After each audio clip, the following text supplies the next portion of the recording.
लेकिन उसमें उन मर्यादाओं का, लोकतंत्र की जो मर्यादाएं, उनका सरेआम उल्लंघन किया गया। उन 10 मनोनीत पार्षदों को पहले शपथ नहीं दिलाई गई। वो क्यों दिलाई जा रही थी? कि लोकतंत्र की हत्या नहीं होनी चाहिए। लोकतंत्र की हत्या जहां हो रही हो वहां सरकारें बनाने से हमारी पार्टी को बचना है। मतलब बीजेपी के साथी है तो वो किसी को भी मार सकता है, दरिंदगी कर सकता है। ये लोग ज्यादा समाज को, इनकी प्रोबेबिलिटी ज्यादा होगी टीचर्स बन जाए, इनकी जॉब की प्रोबेबिलिटी ज्यादा होगी और ये समाज को भी ज्यादा फायदा दे पाएंगे। मेरे साथ दिल्ली के सोशल जस्टिस मंत्री राजकुमार आनंद जी हैं। आज सड़कों पर उतरी थी आम आदमी पार्टी। दिल्ली में मेयर का चुनाव को लेकर आप सबको पता है कैसे हुआ है। एक ब्राजील की घटना है, जैसे अमेरिका में हुई थी। ट्रंप चुनाव हार गए थे लेकिन उनके समर्थकों ने वहां के पार्लियामेंट को घेर लिया था। अभी ब्राजील में जो राइट विंग है वो चुनाव हार गया है लेकिन वहां के संसद को घेर लिया है। दिल्ली में आम आदमी पार्टी के पास बहुमत है लेकिन मेयर का मामला फंसा हुआ है। सर, कहां फंस रहा है मेयर का मामला? मेयर का मामला देखिए, जो सबसे पहली बात तो यह है कि चुनी हुई सरकार ही हमेशा जो एल्डरमैन जिसको कहते हैं, जो मनोनीत पार्षद जिसको कहते हैं, वही मनोनीत करती आई है। ठीक है, ये पहली बार हुआ कि वो मनोनीत पार्षद सीएम साहब के नहीं माने गए, मतलब चुनी हुई सरकार के नहीं माने गए। एलजी साहब ने कहा कि हम अपने पार्षद भेजेंगे, हम चुनेंगे। ठीक है, कोई बात नहीं। लेकिन उसमें उन मर्यादाओं का, लोकतंत्र की जो मर्यादाएं, उनका सरेआम उल्लंघन किया गया।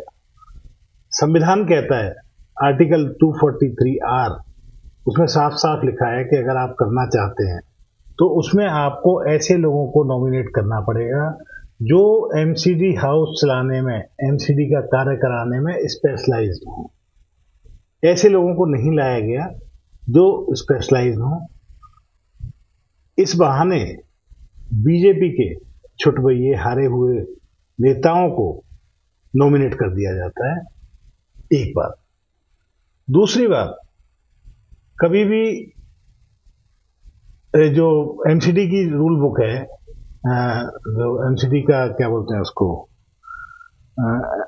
उसका जो सेक्शन 3(3) का B(1) है, उसके हिसाब से कभी भी आज तक हिस्ट्री में उन 10 मनोनीत पार्षदों को पहले शपथ नहीं दिलाई गई। वो क्यों दिलाई जा रही थी? अच्छा, वो वोटिंग के बाद शपथ लेंगे? वोटिंग के बाद शपथ लेंगे। वो जो शपथ दिलाई जा रही थी उसका मतलब यही था कि उनको शपथ दिला के जल्दी जल्दी से उनसे भी वोट में शामिल कराने की साजिश। तो हालांकि बात ये नहीं है कि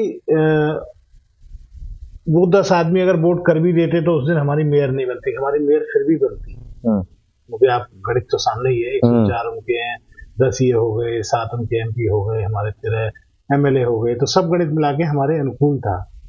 लेकिन लोकतंत्र की हत्या हो रही थी सदन में, लोकतंत्र की हत्या हो रही थी। और हमारे जो मुख्यमंत्री हैं अरविंद केजरीवाल जी, वो ये संदेश देना चाहते हैं भारत में कि लोकतंत्र की हत्या नहीं होनी चाहिए। लोकतंत्र की हत्या जहां हो रही हो वहां सरकारें बनाने से हमारी पार्टी को बचना है।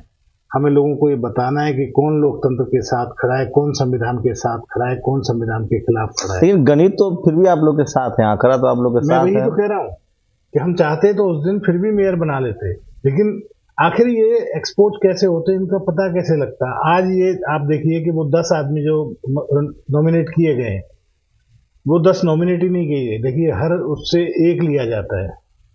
जो पहली नियमावली है, एमसीडी रूल बुक है, उसकी जगह इन्होंने 4 एक जोन में डाल दिए, जहां 4 बीजेपी के पार्षद कम थे स्टैंडिंग कमेटी में, 3 एक जगह कम थे उसमें डाल दिए, 2 एक जगह कम थे उसमें डाल दिए।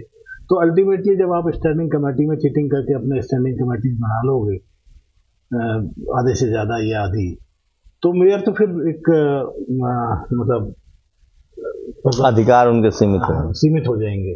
तो इस तरह की चालबाजियां चल रही हैं और संविधान के खिलाफ है। सबसे बड़ी बात ये। अब क्या करेंगे आप? अब तो सब कुछ एलजी के पाले में है।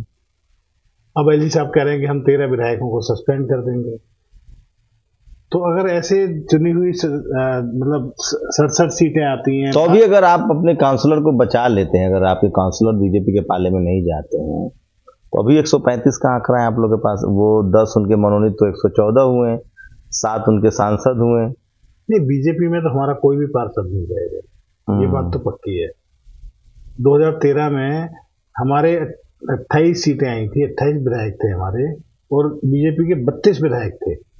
4 विधायक इनसे नहीं टूटे थे, जबकि जब हमारे आम आदमी पार्टी के विधायक पहली बार चुनकर आए थे, उतना वो भी नहीं था हमको तजुर्बा, लेकिन तब भी 4 आदमी इनसे नहीं तोड़े गए थे। आज तो कहने के है, आपकी सरकार है, सरकार भी है, और फिर सब मैच्योर हो चुके हैं, सबको समझ में आ गया है, अब तो कोई मतलब नहीं। तो आप लोग भी चाहते हैं कि ये सब कुछ सड़कों पर आए, बात सड़कों पर आए, देश को पता चले कि जहाँ बहुमत नहीं है वहां भी ये सरकार बना सकते हैं। बिल्कुल, ये बीजेपी जो हर जगह करती आई है, दिल्ली में हम ये बताना चाहते हैं कि ये किस तरह से बाकी जगह पर करती है। और मेरा तो ये मानना है कि हम लोगों की देशभक्ति आम आदमी पार्टी की और ईमानदारी देखकर धीरे धीरे जो बीजेपी और बाकी पार्टियों के जो पार्षद हैं, वो आप देखिएगा धीरे धीरे आम आदमी पार्टी को सब। देखिए, राजकुमार आनंद जी का इसलिए भी भूमिका अहम है कि इनके कंस्टिट्यूएंसी से विधानसभा से 4 पार्षद की सीट आम आदमी पार्टी ने जीती है, और जो दिल्ली की भावी मेयर हैं ओबराय,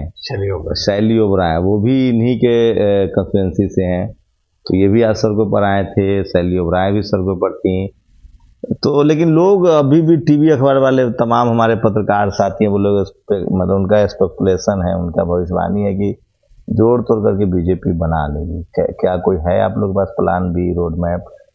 अगर मान लीजिए, हालांकि ये हो नहीं सकता, और अगर बना लेती है तो हम 250 में से 245 सीट जीतेंगे अगली बार। मतलब आप लोग इसको पॉलिटिकल लड़ाई बनाएंगे? पॉलिटिकल लड़ाई है, पॉलिटिकल लड़ाई बीजेपी बनाती है हर चीज को।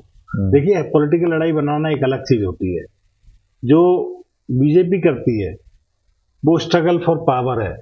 तो आप लोग कोर्ट, कुछ लोग कह रहे हैं आम आदमी पार्टी को कोर्ट जाना चाहिए क्योंकि आपके पास बहुमत है, उसके बाद भी एलजी अरंगा अगर लगा रहे हैं। दिल्ली सरकार ज्यादातर मामलों में तो कोर्ट जाती ही रहती है। हाँ, जरूरत पड़ेगी तो वो भी करेंगे, जरूरत पड़ेगी तो वो भी करेंगे। एक दिल्ली में जो घटना हुई है, शेड्यूल कास्ट की बच्ची थी और उनको 13 किलोमीटर घसीटा गया, बहुत दुखद घटना है वो। ऐसी घटना मतलब दिल झकझोर देने वाली घटना है। ऐसी घटनाएं कैसे अंजाम लोग दे देते हैं, समझ से परे। आपके मंत्रालय की तरफ से कुछ इनिशिएटिव लिया गया है? सरकार ने, आपके मुख्यमंत्री ने, सरकार ने 10 लाख रुपए दिए हैं और एक सरकारी नौकरी देने का वादा किया है। और हमारी मिनिस्ट्री में तो समाज कल्याण मंत्रालय समाज के लोगों के लिए खुला हुआ है। उन्हें जब भी आधी रात को कोई हमारी जरूरत पड़े तो हम बिल्कुल करेंगे। कैसे देखते हैं पूरे इस मामले में? इतने रहस्य हैं और पुलिस ने शुरुआत में इसको सिर्फ एक्सीडेंट बताया। कि जो बीजेपी का साथ देगा, खुलेआम गुंडागर्दी करने का लाइसेंस उनको मिल जाता है क्या? बात ये नहीं कि वो दलित समुदाय की बेटी है, मेरी अपनी बेटी है, मेरे समाज की बेटी है। बात ये वो दिल्ली की भी तो बेटी है। दिल्ली की बेटियां कितनी असुरक्षित हो गई हैं। मतलब बीजेपी के साथी है तो वो किसी को भी मार सकता है, दरिंदगी कर सकता है। कुछ इस तरह का माहौल दिल्ली में पैदा हो गया है। पहले देश में था, अब दिल्ली में भी वही माहौल पैदा हो गया है। तो ये गुंडई जो है, इसके तो बिल्कुल खिलाफ हर आदमी को आवाज उठाना चाहिए। लेकिन बहुत सारे लोग कह रहे हैं कि जब उसके बारे में जानकारी मिली कि वो थोड़ा गरीब फैमिली से, उसके बाद पुलिस का भी रवैया बदल गया उस केस में, और वो कार्रवाई उस तरह से नहीं हो रही जिस तरह से होनी चाहिए। वही तो मैं बता रहा हूँ, पुलिस का जो रवैया है वही तो सबसे ज्यादा संदेहात्मक और हास्यास्पद है। कि मतलब किस तरह की बातें वो कर रहे हैं, किस तरह के इल्जामात उस लड़की पे लगाए जा रहे हैं बाद में, वो बहुत दुखद है। उसको बातें करने में मतलब बहुत अच्छा नहीं लगता। क्या बच्चे को इस तरह की मौत, इस तरह का दर्दनाक मौत हो जाए, उसके बाद उसमें इस तरह के इल्जामात उसके मरने के बाद, ये तो मतलब लाश पे नस्तर चुभने वाली बात है। नहीं, लेकिन अब तो ये साफ हो गया कि वो ड्रंकन नहीं थी। उन्होंने तो रिपोर्ट में भी आ गई है कि वो उन्होंने शराब नहीं पी थी। लोग कह रहे हैं कि जो निधि नाम की एक लड़की है वो कंस्पिरेसी की शिकार हुई, उनके नाम पर कमरे बुक थे, उनको 7 बजे शाम में बुलाया गया, उनके साथ होटल में मारपीट भी हुई है। सब तो लोग अंदेशा जता रहे हैं कि हत्या का मामला हो सकता है। सब पता है, सब बनाई हुई बातें, कोई निधि का उससे कोई मतलब नहीं था। और उस लड़की को तो जो मतलब बेकसूर लड़की मारी गई है, उसके साथ 100 चीजों को जोड़ा जा रहा है बाद में। आपकी पार्टी ने शुरुआती स्टैंड लिए थे, जंतर मंतर पर प्रदर्शन भी हुआ, लेकिन लगता है कि उसके बाद मामला एकदम अब ढीला पड़ रहा है, कोई इनिशिएटिव नहीं है। क्योंकि आप भले सत्ता में हो, लेकिन क्योंकि यूनियन टेरिटरी है और सब कुछ एलजी और गृह मंत्रालय के हाथ में है, तो हाँ, सरकार की अपनी कई मजबूरियां होती हैं, लेकिन हम बिल्कुल साथ हैं। नौकरी मिलनी चाहिए पीड़ित परिवार को, निश्चित मिलेगी, उसकी कोशिश रहेगी आप लोग? बिल्कुल कोशिश रहेगी। मुआवजा को लेकर लोग कह रहे हैं कि बहुत कम है सर, 10 लाख रुपए, कुछ और इनिशिएटिव लेना चाहिए। अभी ये तो उनको मिले तो देखें। एक और मुआवजा को लेकर एक खबर है, मैं चाहता हूं उस पर आप अपना प्रतिक्रिया देना चाहिए। जम्मू कश्मीर में हत्याएं होती हैं, उसमें से जनरल कैटेगरी के लोगों को 10 लाख का मुआवजा और शेड्यूल कास्ट लोग थे उनको सिर्फ 6 लाख का मुआवजा। वहां भी एलजी की सरकार चल रही है। अब बताइए, आप भी बताइए। तो दिल्ली तो बेहतर चल ही रही है ना, दिल्ली तो बेहतर चल रही है ना, और उससे यहाँ तो सबके लिए 10 लाख रुपये शेड्यूल कास्ट के हो या कोई और। तो हम और देखेंगे, जहाँ से भी होगा हम तो उस परिवार के साथ हैं, हम लोग सब साथ खड़े, हमारी सरकार साथ खड़ी है और हम कोशिश करेंगे उनको ज़्यादा से ज़्यादा। और कोई प्लान एजेंडा जो आपके मंत्रालय की तरफ से इनिशिएटिव लिया जा रहा हो दिल्ली के लिए? दिल्ली के लिए हमारी बहुत सारी प्लानिंग है। जैसे हम किन्नर सोसाइटी के लिए बहुत कुछ करना चाहते हैं, बेगर्स के लिए करना चाहते हैं। जैसे बेगर्स को पहले उठा के बंद कर देने का प्रोविजन था जेल में या मतलब हटाने का था, अब हम उनके लिए स्किल सेंटर बनाएंगे ताकि उनको सेल्फ एम्प्लॉयड बनाया जा सके। और अभी जो अपने जमीन प्रतिभा विकास योजना है, इसको हम नए सिरे से दोबारा बना रहे हैं, तो ज़्यादा स्टूडेंट फ्रेंडली होगी और ज़्यादा लोगों को उसका लाभ मिलेगा। और उसमें क्या हम कर रहे हैं कि हालांकि ये नहीं बताना चाहिए ऑन रिकॉर्ड, उसमें हम कोशिश ये कर रहे हैं कि ज़्यादा से ज़्यादा जो मिड क्लास नौकरियां हैं, कस्टम ऑफिसर, मेरा ये मानना है, उसमें हम क्या कर रहे हैं तो छोड़ देते। मेरा ये मानना है कि हम हमेशा ये सोचते हैं कि हम आईएएस बना दें। आईएएस की जो रेंज है, आईएएस बहुत कम लोग बन पाते हैं, 500 में से सीटें बहुत कम है। सीटें बहुत कम है। मैं चाहता हूँ मेरे समाज के लोग बहुत सारे पुलिस इंस्पेक्टर बन जाएं, एसएचओ बन जाएं, कस्टम ऑफिसर बन जाएं। ये लोग ज्यादा समाज को, इनकी प्रोबेबिलिटी ज्यादा होगी। टीचर्स बन जाएं, इनकी जॉब की प्रोबेबिलिटी ज्यादा होगी और ये समाज को भी ज्यादा फायदा दे पाएंगे और लोगों को ज्यादा जॉब मिलेगी। दिल्ली यूनिवर्सिटी के बहुत सारे कॉलेज दिल्ली सरकार के अंदर भी आते हैं। लगभग 70,000 सीटें खाली रह गई हैं इस बार पूरे दिल्ली, ओवरऑल दिल्ली यूनिवर्सिटी में, और वो ज्यादातर रिजर्व सीटें हैं। हाँ, वो सीयूईटी की वजह से ये दिक्कत आई है, हमें भी पता लगा। तो उसके लिए दोबारा वो टेस्ट कैसे होगा, क्या होगा, उसके लिए मीटिंग होने वाली है बड़ी, बहुत जल्दी होने वाली है। तो ये थे हमारे साथ दिल्ली के सोशल जस्टिस मंत्री राजकुमार आनंद। और मैं फिर कह रहा हूं कि इस देश में जो हाशिए के लोग हैं, जो सोशल वंचित समाज के लोग हैं, उनको सरकार की कोशिश होनी चाहिए, क्योंकि वो मुख्य धारा में नहीं है, अभी एजुकेशन नहीं है। तो अगर मंत्रालय के स्तर पर, सरकार के स्तर पर इनिशिएटिव लिए जाएं, उन तक पहुंचने की कोशिश की जाए, तो इससे देश भी मजबूत होगा और सोसाइटी के तौर पर भी हम और मजबूत होंगे। शुक्रिया सर हमसे बातचीत करने के लिए। पूरी बातचीत पर आप लोग अपनी प्रतिक्रिया भी जरूर दीजिए। शंभू कुमार सिंह, नेशनल दस्तक, दिल्ली। नेशनल दस्तक की आपसे गुजारिश है कि अगर इसको बचाना चाहते हैं तो नेशनल दस्तक को सब्सक्राइब करने के लिए रेड कलर के सब्सक्राइब बटन को दबाएं, फिर बेल आइकन की घंटी दबाएं।